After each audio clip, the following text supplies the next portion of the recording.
Mounting and setting up cameras is always a faff, but today I was looking forward to meeting up with Lyle, Andy, and Rusty. Motorcycles, I find, can bring people together. Rusty is a rider I met outside Canadian Tire, which is a big hardware store, if you like, months ago, maybe even last fall, when I noticed his Royal Enfield Classic 350 parked in front of my Vstrom and wandered over for a chat. I've always had a hankering for a 350 Classic, and within seconds I was sitting on Rusty's Enfield and chatting away. We've tried to hook up for a ride several times, but never seemed to find a mutually convenient time when we were both free.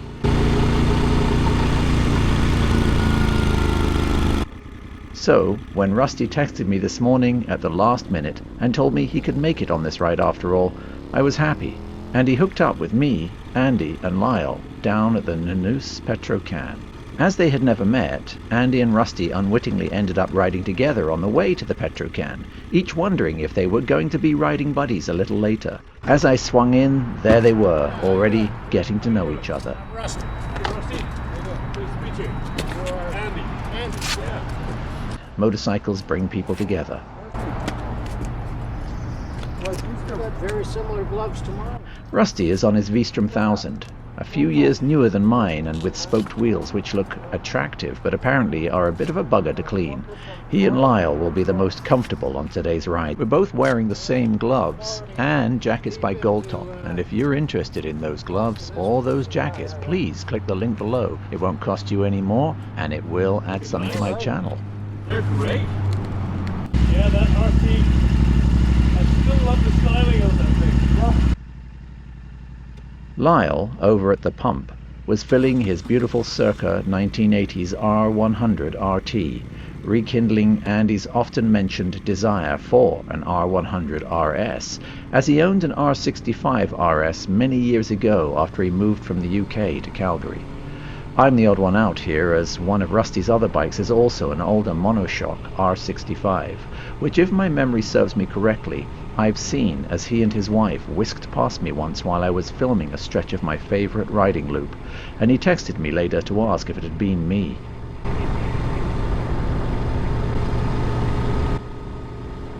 I've spoken about it before. I enjoy solo riding for the simple, uncomplicated, visceral pleasure it gives. There's no schedule to keep, no ultimate destination you must make. Spontaneity of thoughts, route, and destination is entirely possible without a stop, conflab, or vote. So a group ride is not always something I look forward to. Some riders love the company of other motorcyclists, the group mentality, the social stops, and camaraderie of shared experiences.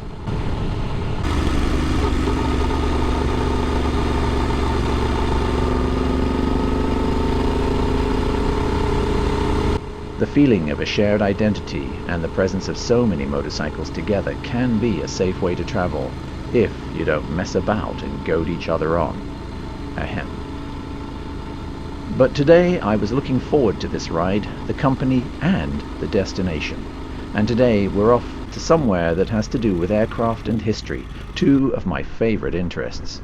But rides are never about the destination, more about the journey, and for me this was also a time to catch some moving images of motorcycles.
And of course, there's the obligatory coffee and apple fritter stop today in Bowser, although my first choice had been a place slightly further up island on the water, but it was closed. I wasn't sure where the next one was, so...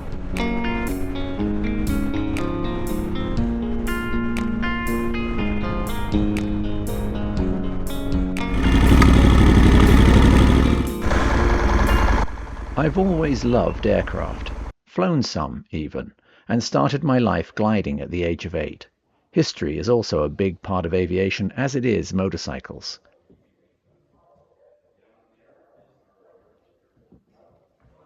I haven't been to the Comox Air Force Museum since it had an old Mark V Spit.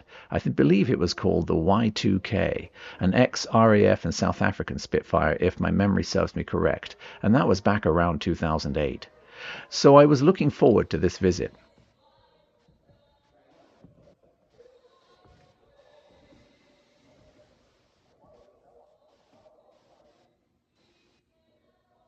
I forgot how fascinating this place is, starting with a McDonnell's CF-101 Voodoo mounted outside and packed with information, anecdotes, memorabilia, and heroic stories with a local Vancouver Island flavor.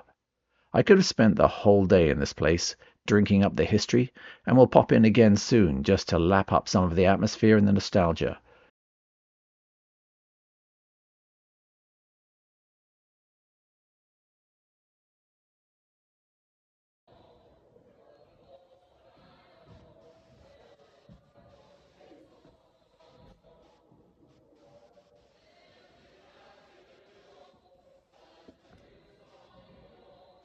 And of course, given our current predicament in this country, our military has never been more important. So, if you're a Van Isle rider, I highly recommend this place. Entry is by donation.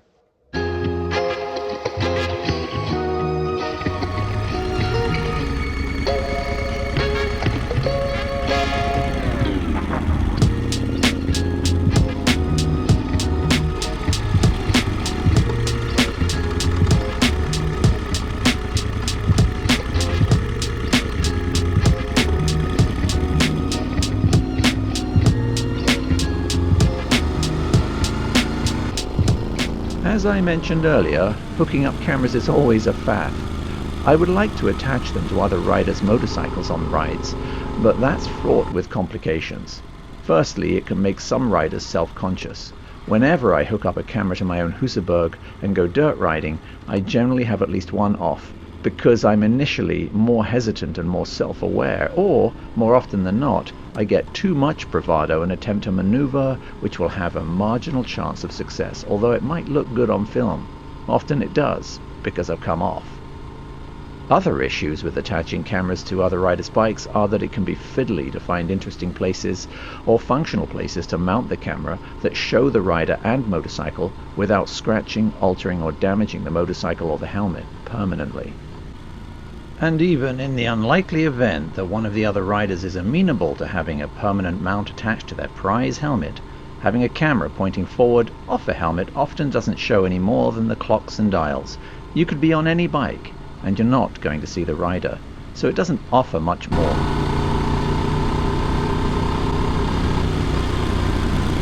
I like to mount cameras in interesting places to get those more unique shots, and this can add another element: danger.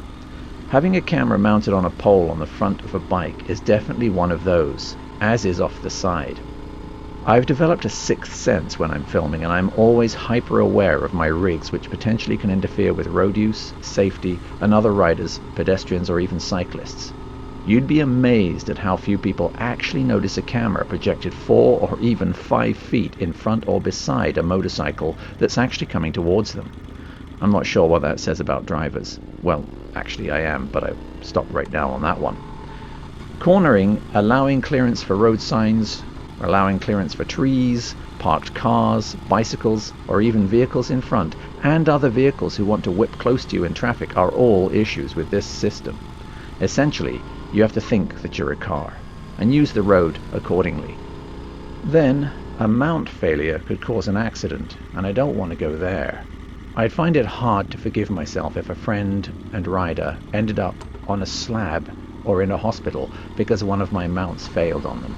Generally, I use a redundant system where if one fails, it will become obvious, but not dangerous, hopefully. Less significantly, there's the financial cost of camera damage. These things aren't cheap. I'm riding around with 4 cameras, the mounts, the lenses, and wireless mics these days, which is over $4,000 worth of equipment. This channel trickles in the pennies, and losing a camera is a significant event. $4,000 could get me a good used RE Classic after all.